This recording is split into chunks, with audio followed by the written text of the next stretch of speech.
Buenos días y bienvenidos a mundodesconocido.es. Otra vez, con todos vosotros, como siempre. Traemos hoy un tema interesante. Hemos hablado sobre entidades reptiloides dentro de nosotros, en nuestra estructura social, y de cómo vienen desde el pasado. Hemos hablado de extraños vínculos que existen entre los hombres y esos seres o esas entidades, e incluso hemos hecho múltiples referencias en varios de los congresos en los que hemos estado. Pero vamos a retomar la historia propia de la propia humanidad, en la que encontramos esas reminiscencias de esos seres o esas entidades que parece que insistentemente aparecen en todo el planeta. Para hablar de este tipo de entidades y de su historia, también tenemos con nosotros pues a David Parcerisa. ¿Qué tal estás, David? Hola, JL, encantado de estar de nuevo otra vez contigo. Muy bien, muy bien. Después de nuestra aventura en Jaén, ¿En estuvimos en Jaén? Jaén Sí, sí. y bueno, pues ahí hablamos de diversos temas en un congreso que estuvo muy bien, por supuesto. Y en esta ocasión vamos a hablar de la aparición de esas entidades reptiloides en la historia, que como tú sabes bien, parece ser que de manera constante y persistente alrededor de todo el globo, en las antiguas tradiciones y mitos, esos seres están apareciendo. Sí, sí, encontramos siempre los grandes héroes, los grandes seres legendarios que aparecen siempre vinculados a una superfuerza, a unas grandes habilidades en la batalla, a un gran poder de mando, estratégicamente hablando. Siempre hay una estirpe detrás relacionada con los dioses, ¿no? Y siempre relacionado con estos reptiles o con el símbolo de la serpiente. Entonces, siempre nos encontramos con lo mismo, ¿no? Ahí se ha filtrado en la genética humana, creo yo, pues una serie de ramificaciones vinculadas con estos dioses reptil. Luego podemos alargar un poco el tema porque es muy complejo. En esta ocasión vamos a hablar de algo que nos atañe directamente, y estamos hablando de la vieja Europa. La vieja Europa tiene unas raíces muy concretas y empiezan a forjarse allá por el siglo IV. En el siglo IV los francos o el Imperio Franco empieza a forjarse. Parte de Alemania y parte de Francia se unifica a través de unos misteriosos reyes cuyo nombre eran los merovingios. Los merovingios eran una dinastía que tiene unos orígenes muy extraños. Fijaos, los merovingios, o el origen de los merovingios, la leyenda cuenta que una doncella que se llamaba Clodion se mezcló con un ser marino que era de un aspecto bastante monstruoso, cuyo nombre era el Quinotauro. De la mezcla de Clodion y de Quinotauro nació un rey, el primer rey de la dinastía merovingia, que fue ni más ni menos que Meroveo, el gran rey franco. Los merovingios eran unos tipos bastante curiosos. Los merovingios tenían grandes melenas, muy barbudos, y estuvieron reinando durante bastante tiempo, concretamente hasta el año 679, desde el 448, unos 220 años de dinastías. Lo cierto es que la gran pregunta es ¿de dónde vienen estos merovingios? ¿Quiénes son esos merovingios que aparecen de la mezcla de un extraño ser anfibio con la mezcla de una doncella? ¿Quién es ese ser anfibio? Porque otra vez nos aparecen los seres anfibios constantemente, David. Sí, bueno, el tema, el mito de los Dogon de África, que nos hablan de los Nomo, los famosos Nomo, y que encontramos su equivalencia también en el dios Oannes. Y bueno, en Acadio eran conocidos como los Apgallus. Anton Pars los llama los Apgal de Sirio. Y también hay mucha controversia en este tema, porque unos dicen que son seres muy elevados a nivel espiritual, seres muy evolucionados, y sin embargo, tú sabes que los Dogon tenían que esconderse cada vez que bajaban bajaban a contactar con el pueblo, con la tribu. Bueno, es que se los comía directamente. Sí, se los comían y parece que les introducían una especie de tentáculos por la nariz y les sorbían la sangre. Entonces, Yo estuve estudiando en su momento las viviendas de los Dogón. Son peculiares. ¿Sabes por qué son peculiares? Porque los dogones vivían en viviendas situadas en paredes verticales a gran altura. Sí, para escaparse, ¿no? Para mantenerse a salvo. Claro. Lo que pasa es que, claro, aquí también podemos decir que hay muchas razas que pueden emular a otras para, vamos a decir, pues causar un poco más de confusionismo, ¿no? Bueno. ¿Quién nos dice que estos seres son realmente los Abgal de Sirio? Es complicado. De todos modos, estábamos hablando de Meroveo y su extraño origen. Y para descubrir de dónde viene Meroveo, esta curiosísima figura, tendríamos que ir a una parte concreta del planeta. Y estamos hablando ni más ni menos que de Israel. Israel, históricamente, es fundado con 12 tribus y hay numerosas de estas tribus que desaparecen misteriosamente. Pero hay una tribu que era un poco peculiar. Está considerada dentro de las 12 tribus de Israel la oveja negra, la tribu de Dan. La tribu de Dan. La tribu de Dan coqueteaba de vez en cuando con otras entidades que no eran precisamente Yahvé. Coqueteaba con otro tipo de dioses, vamos a utilizar este término. Algo que no le gustaba al resto del pueblo hebreo. Cuando en el libro La bendición de Jacob se describe a la tribu de Dan, en esa bendición de Jacob podemos encontrar, por cierto, la bendición de Jacob la podéis encontrar en Génesis 49, 1, 27, si tenéis curiosidad. Él dice lo siguiente, dice que la tribu de Dan la describe como una serpiente, la tribu de Dan, porque no lo sabemos por qué, pero la describen como una serpiente, algo así que es tan curioso que podemos encontrar, entre otras cuestiones, que Dan concretamente quiere decir Adam Beljal. Ese es el significado de Adam Beljal, y que quiere decir hombre malo. Esto no lo digo yo, viene en el libro de los Proverbios 6:12, lo podéis mirar. Tradicionalmente se les identificaba, o el significado de Dan era algo así como los que carecen de pena. Los que carecen de pena, ¿quiénes son? Pues los psicópatas. Los psicópatas que no tienen pena absolutamente por nada, no tienen piedad. ¿No es así, David? Sí, ahí ya podemos enlazar un poco con la teoría que yo sostengo de que en esta balsa genética humana se ha filtrado dos tipos de ADN reptiliano. Uno de ellos está vinculado con esta sangre fría de la que estamos hablando, que son auténticos psicópatas que no comparten con nosotros esta empatía. Y hay otra parte de ADN reptiliano que, vamos a decir, se podría enlazar con esos seres llamados los Kadistu, que aparecen también en textos sagrados hebreos como los Elohim. Y parece que serían entidades o un grupo de razas que tendrían un ADN más próximo a la fuente, ¿no? Entonces, ahí, lógicamente, JL, estaríamos hablando de que no todas las razas reptilianas son oscuras.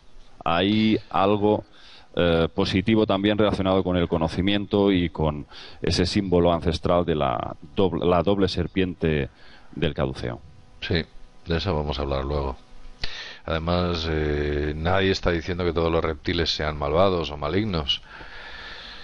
Yo mantengo mi teoría que igual que el ser humano es benigno con algunos de sus animales, que son seres que están por debajo en la escala evolutiva universal, hay otros seres humanos que son absolutamente terroríficos con los seres humanos, con los animales, los maltratan, los apalean, los usan como bestias y, por supuesto, cuando ya no valen los desechan. Y no penséis que son pocos, esto lo hacen muchas personas. Pero hablando de la tribu de Dan y centrándonos en ello, diré que concretamente hay una placa ancestral milenaria, concretamente en el Eyal Shlomo, que es una puerta que es situada en Jerusalén, donde se muestra el símbolo de la tribu de Dan y muestra claramente a una serpiente. La tribu de Dan tenía una característica muy curiosa, y es que la tribu de Dan eran mercaderes. marineros mercaderes, la mercadería de la marina, algo bastante inusual en los judíos. Por supuesto, en ninguna de las anteriores 12 tribus. Incluso en el Cantar del Deborah se dice que la tribu tenía o situaba todas sus pertenencias y todo su poderío en el mar, en sus barcos. Eso es lo que decía. Pero ahora nos damos cuenta de que cuando hablamos de mercadería y mar, nos viene a la cabeza un pueblo, el pueblo de los fenicios. Fijaos qué curioso. Los fenicios estaban íntimamente ligados a este pueblo, a la tribu de Dan. La tribu de Dan vivió concretamente en Arcadia. Arcadia, ¿os acordáis de Arcadia? En el Enigma Sagrado de Henry Lincoln, esa famosa ubicación cerca de Rennes-le-Château, donde aparece un cuadro en el que pone in Arcadia ego, vinculado a los templarios. Pues como vemos, aquí empieza a salir el nombre. Pero vemos más cosas. Porque sabéis que los merovingios, y aquí enlazamos con la tribu de Dan, los merovingios, entre otras cuestiones, tenían el cabello muy largo, como ya he dicho antes. Y era algo que, según los propios merovingios, les daba su fuerza y su poder y su magia. ¿Y sabéis quién tenía de la tribu de Dan el pelo muy largo? ¿Quién? ¿Quién? Que tú lo sabes. Sí, sí, Sansón. Efectivamente, Sansón era de la tribu de Dan. De la tribu de Dan, que vivía cerca de las tierras de los filisteos. Sansón tenía el pelo largo igual que los merovingios. Y además provienen el símbolo merovingio de la abeja, hace referencia a la leyenda de Sansón, el león y las abejas. Y si nos damos cuenta, las abejas o el símbolo merovingio incluía un hexágono. ¿Y qué es un hexágono más que una estrella de David? Vemos una clara conexión entre la tribu de Dan y los merovingios. Los merovingios, como ya he dicho antes, desaparecen en el año 679 con el último rey, Dagoberto II. Es asesinado de manera cruel por sus mayordomos. Tenía unos mayordomos en el palacio y un día estos mayordomos se rebelan contra los merovingios y asesinan a Dagoberto. De hecho, le cortan la cabeza. Y matan a toda la dinastía de los merovingios para evitar la descendencia dinástica, y se crea o se funda la dinastía de los merovingios. Pero fijaos en este detalle de la cabeza.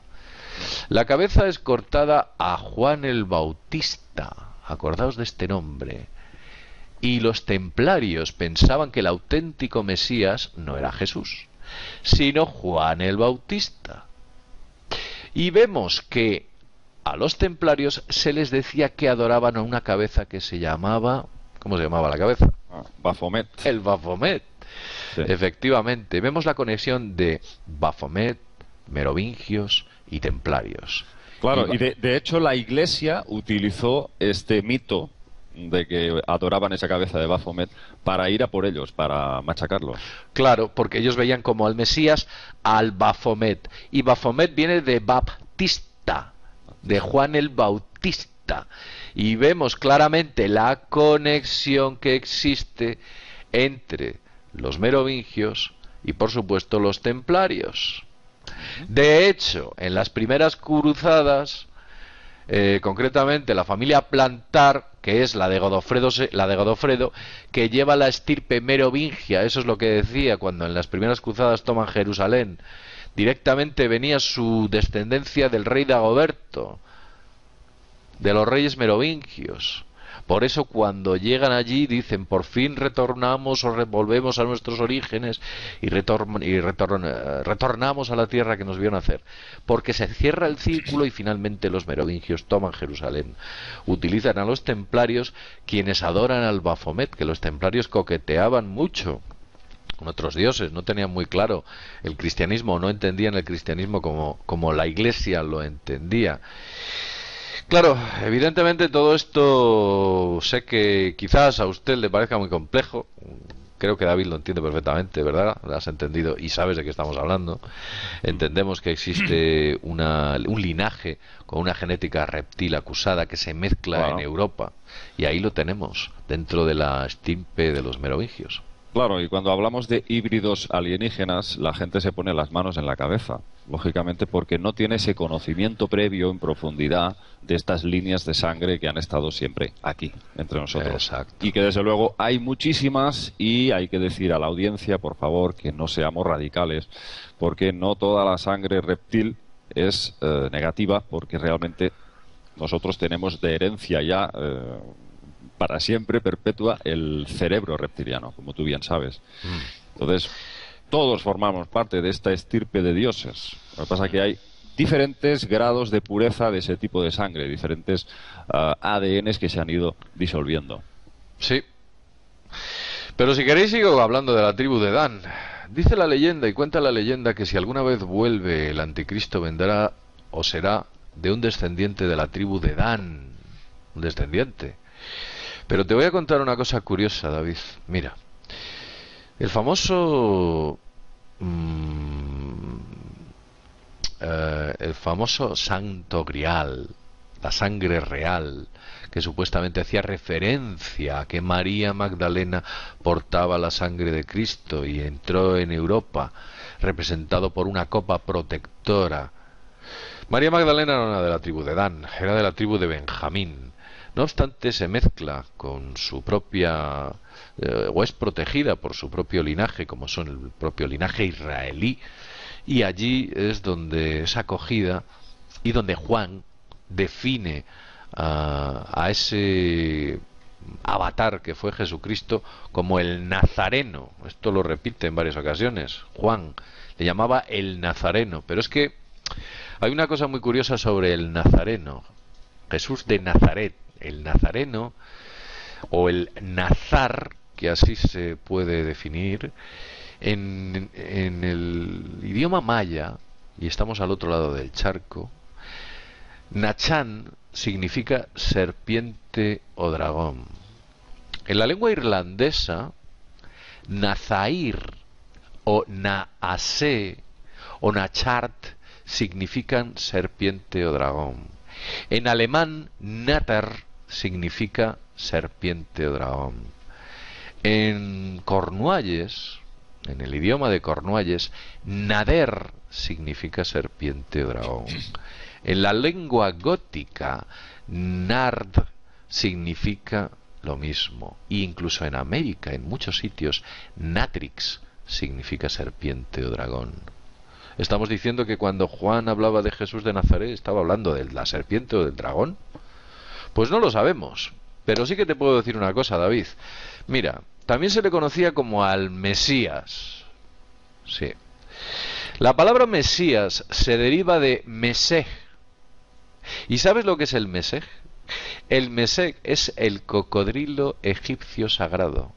Y concretamente así se denomina a la grasa que se utilizaba para ungir a los faraones, para bautizarles con la grasa del Mesej. El ungido. Y aquí vemos claramente esa relación entre el que bautiza, Baptista, Baphomet, y todo este tipo de mitología que parece que se confunde dentro de la religión, pero que todo viene de una antigua leyenda que quizás nos da a entender de que el poder en Europa en la actualidad se mantiene de manera sucinta a través de una estirpe dinástica llamada los merovingios, que posteriormente fueron los templarios, que posteriormente fueron los masones, y que quizás en estos momentos han tomado toda la economía, política, medios de comunicación a nivel mundial. Ajá. ¿Qué te parece? No, que es muy posible. Y luego podemos ver el tema de los Illuminati. ¿Cómo se conectaría todo eso, JL, con la Evidentemente, masonería? pues es muy sencillo. La alta masonería, más bien. Los Illuminati se supone que son, digamos que el grado 33 de la masonería, el rito escocés. Hay otros ritos. Rito británico que llega hasta el número 72, pero el número 33 lo vemos constantemente, es el punto máximo de iluminación dentro de lo que es la antigua masonería. El rito en otros ritos el nivel 72 se alcanza también cuando llevas muchos años y tienes cierto conocimiento, incluso una cierta ubicación social, y lo digo como suena, porque gran parte de los presidentes de Estados Unidos han sido masones del más alto grado, del grado 33, y nos damos cuenta de que la oligarquía mundial que está vinculada a la masonería, esa oligarquía mundial vinculada a la masonería, incluso el propio Rockefeller tenía una logia masónica cuyo nombre era 666, que así se llamaba, y tenía un edificio en Manhattan donde estaba situada esa logia, que tenía toda una planta, y en la parte más alta del edificio te ponía en rojo, en unos gigantes neones rojos, 666, que todavía quedan por ahí fotografías de aquel misterioso edificio que luego posteriormente desapareció y fue retirado. Vemos claramente como en los más altos grados de la masonería y de otras logias que existen paralelas a la masonería, hay una vinculación clara a ese iluminismo, que es un poder genético, que son gente cuyos vínculos de sangre se mezclan desde la antigüedad, y un conocimiento sagrado que solamente ellos manejan. La tribu de Dan, recordemos que era famosa porque tenía grandes magos un tanto oscuros, capaces de ejecutar actos y, bueno, pues digamos siempre favorables a sus intereses, pasando por la destrucción de su enemigo si fuera preciso. Ahí está la vinculación. Ajá. Es curioso, pero vamos a ver. Yo he contado toda esta larga historia, pero tú tienes una historia muy interesante, mitad mitológica, mitad histórica, mitad cuento, Sí. mitad realidad, de la que nos vas a hablar, ¿verdad?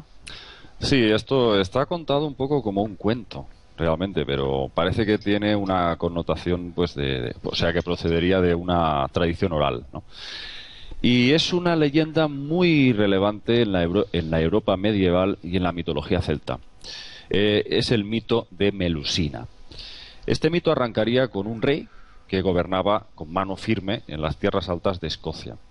Un rey que parece maltrataba a todos sus súbditos. Como todos, Entonces, ¿no? bueno, sí, pero parece que este era bastante con mano dura. Hasta que dice la leyenda que ese hecho de injusticia, acabó causándole una gran ira a su hija Melusina, que es descrita como una especie de hada con poderes sobrehumanos. Entonces dice que Melusina, intentando pararle los pies a su padre, lo reduce con su magia y lo encierra en las montañas de Northumbria. La reina, nada contenta con ese castigo, pues castiga a su hija rebelde por haber hecho eso y la maldice.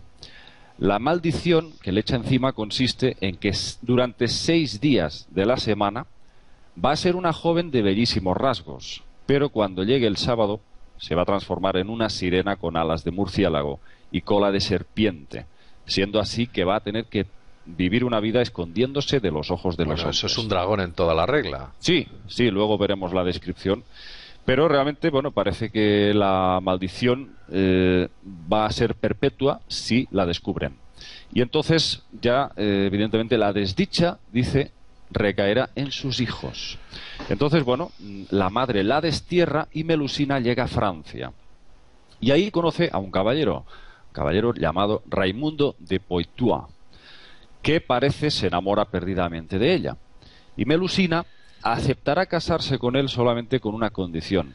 Y le dice lo siguiente, textual: construiré torres y castillos para ti y podrás embriagarte en mi sexo día y noche, menos los sábados, que me alejaré de ti porque el sexto día será mío solamente y me ocultaré en una torre y no podrás verme, ni hablarme, ni preguntar por mí. O por Dios que te arrepentirás. Entonces, bueno, Raimundo acepta ese pacto de que jamás tratará de molestar a Melusina en sábado ni descubrir qué secreto oculta. Y se casan. Y Melusina levanta el castillo de Lusignan, al lado de una fuente conocida como la Fuente de las Hadas, donde parece que ella se bañaba. Ahí tienen hasta 10 hijos. Cada uno de ellos nace con una extraña deformación. Uno tiene unas orejas enormes, otro solo tiene un solo ojo muy grande. Y así sucesivamente los 10 hijos están deformes, ¿no?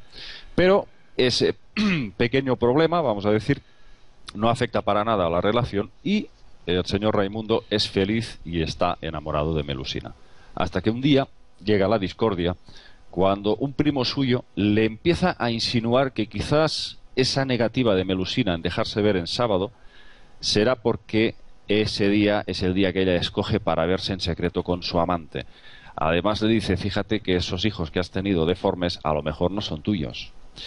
Entonces, lógicamente, Raimundo no puede resistirlo y un sábado, mientras Melusina estaba bañándose en una cuba de mármol, Raimundo la espía a través del tapiz. Y, sorpresa, su mujer se había convertido en un extraño ser. De cintura para abajo lucía una cola de serpiente y además con una especie de alas desplegadas parecidas a alas de murciélago. Bueno, parece pues entonces que Raimundo había roto el juramento y las consecuencias no tardaron en llegar. Dos de sus hijos se pelean y acaban por prender fuego a una abadía próxima en la que mueren quemados 100 monjes más uno de sus hijos. Claro, la maldición se había cumplido por haber roto ese pacto. Bueno, en realidad, en ese momento, yo si lo analizo objetivamente, es un shape-shifting. Un shape-shifting en toda regla. Y además, fíjate el final, JL, que es muy curioso. Dice que Raimundo, presa de odio, debido a todos esos infortunios, le grita a Melusina que se vaya, que se marche, porque no es nada más que un demonio inmundo. Entonces la pobre Melusina se desmaya y cuando vuelve en sí, se tira por la ventana, desplegando unas grandes alas de murciélago, y sale volando del castillo de Lusignan a la vista de todo el mundo. Un dragón en toda la regla. David, explica qué es un shape-shifting, porque hay gente a lo mejor que ha visto este vídeo y no sabe lo que es un cambiante, un shape-shifting. Un shape-shifting parece que es un ser humano que sería un híbrido de estos reptilianos, pero un grado muy elevado de pureza, y que son capaces de transfigurarse. O sea, sus ojos se vuelven ofídicos, la pupila vertical que caracteriza a los reptiles.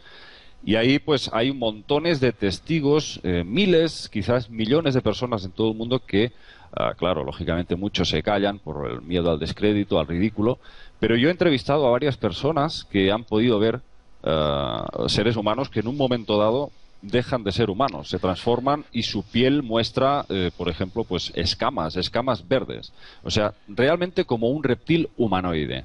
Y luego hay también esa parte de audiovisual que nos presenta supuestos incluso presentadores de televisión, y tú también lo conoces muy bien este tema, de que se transfiguran delante de las cámaras.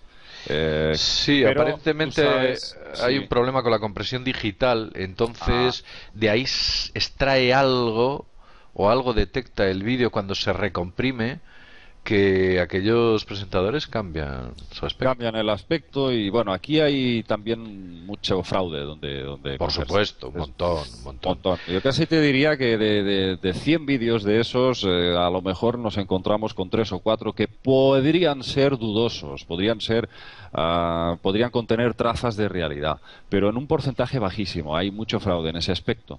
Entonces yo creo más que reconcharme, vamos a decir, con tema audiovisual, es el testimonio humano de personas que sí, que efectivamente me han dicho que lo han visto, y no solamente todo lo que cuenta David Icke en sus libros. Sí. Ya te digo que hay muchísima gente que hace 20, 25 años que no habían oído hablar de David Icke ni sabían nada de todo el tema reptiliano, ya habían visto estos seres transformarse, a veces incluso pasando por la calle. Sí. Yo conozco, hay un canal de YouTube de un norteamericano que se llama Frequency Fence, el canal. Este hombre metía unos vídeos increíbles de seres cambiando, de periodistas que cambiaban, de políticos que cambiaban, que se producían cambios en su morfología, de artistas que cambiaban, de jueces que incluso cambiaban, cosas muy extrañas. Frequency Fence metía vídeos que podías decir, bueno, esto es una estupidez, pero algunos de ellos eran francamente interesantes. Y me resultaba incluso difícil poder explicar con la máxima de las lógicas lo que allí estaba viendo. Ujú. Frequency Friends casualmente dejó, vamos, casualmente no, dejó de publicar vídeos durante una larga temporada, estuvo años.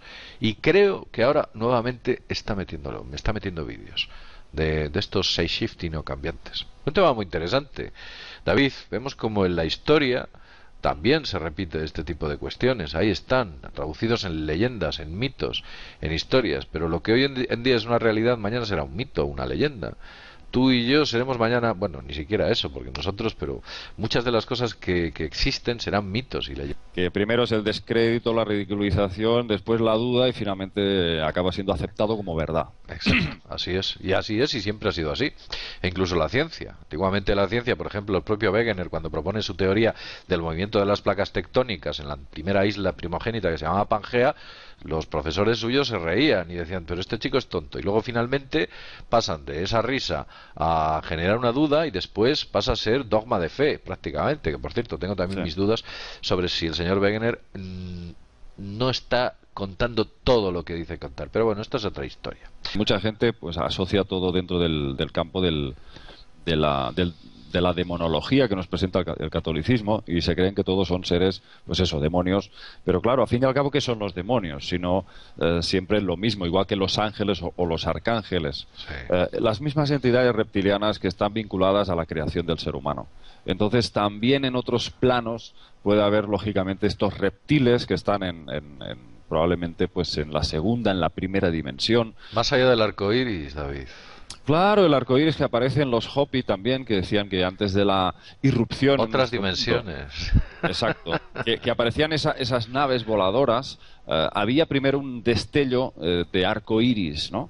Que es el efecto que se produce cuando se salta de un estado vibratorio a otro, ¿no? Es tremendo, lo encontramos también en la diosa madre serpiente arco iris, lo hemos hablado muchas Uy, veces, los aparece en aborígenes de todas las Australia, tradiciones, sí. y está en casi todas partes, ¿no? Sí. Es la manifestación luminosa y, bueno, esto también lo cuenta Anton Pars en su libro. Él mismo recuerda haber visto ese efecto cada vez que se trasladaban hacia otra dimensión o hacia otro plano diferente, ¿no? Entonces, no sé, es muy curioso, demasiadas coincidencias. Además, fíjate qué curioso, me resulta hasta extraño las pruebas que está haciendo el CERN recientemente intentando abrir un puente a otra dimensión. Sabes que el CERN recientemente ha metido un montón de energía para generar un puente interdimensional y están abriendo las puertas del arco iris. Intentan cruzar el arco iris. Y las antiguas tradiciones cuentan, sobre todo las nórdicas, de que el arco iris está fuertemente vigilado. Fuertemente vigilado. Sí, sí, sí, sí, sí. Vamos a ver, todo el mundo conocéis de la mitología nórdica, pues a Thor, a Odín y a Loki. ¿Quién no se acuerda de Loki? Además, con la serie Thor de los Vengadores o incluso tal, bueno, pues todo el mundo sabe quién es Loki. Loki era la oveja negra del Valhalla. ¿No? Va. Pues Loki es descendiente de un ser reptil que era el propietario del mundo. Ajá. De un ser reptil, tenía genética reptil. Por eso esa extraña referencia al origen extraño de Loki, que no era de la misma familia que los dioses, que venía de otro sitio. Y ese ser reptil, ser que rodeaba la Tierra, del que era hijo Loki, era vigilante también del arco iris. Decían que Sí, vigilaba claro. el arco iris. Sin embargo, yo, por ejemplo, como tú bien sabes, en algunos debates de televisión he tenido discusiones con catedráticos, con arqueólogos oficialistas de este tema. Ellos se mantienen solamente mitologías. Yo les digo, perdona, ¿y qué son las mitologías? Sino que realmente han cogido de una base real. No, imaginación. Todo surgido de la fértil imaginación de nuestros ancestros, ¿no? Pero ¿cómo puede ser posible que sea imaginación y todos se pongan de acuerdo en diferentes épocas y culturas que están al otro lado del charco, al otro lado del planeta y convergen en las mismas descripciones? Mira, David, Pero bueno, la gente dice que es imaginación, pero estos alicates, antes de ser reales, ¿sabes lo que eran? Imaginación. Alguien por se los supuesto, imaginó. por supuesto.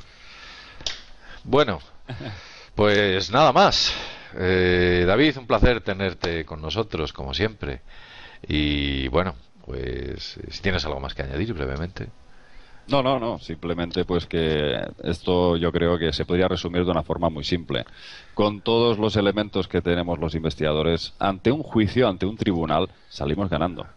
Bueno, A no ser que los jueces estén comprados también por eso. bueno, ya sabes que las pruebas circunstanciales, que son todas las que tenemos, no son al 100% vinculantes dentro de un juicio. Las pruebas circunstanciales, que son las circunstancias, que tú puedes haber encontrado a alguien con un cuchillo en la mano haciendo así sobre un cadáver, y eso es una prueba circunstancial, si nadie le ha visto clavarlo. Pues esto es lo mismo. Y ellos te dicen, no, no, es que son pruebas circunstanciales. Bueno, bueno. Pero miles de ellas. Claro, claro, cuando ya se suman muchas y crean una línea y un vector de dirección en el cual todo apunta hacia aquello, evidentemente pensar en otro tipo de cuestiones es sencillamente infantil y absurdo. Lo dicho, y ya sabéis, como siempre os digo, desde mundodesconocido.es, nos vemos en el próximo videoprograma. Hasta pronto.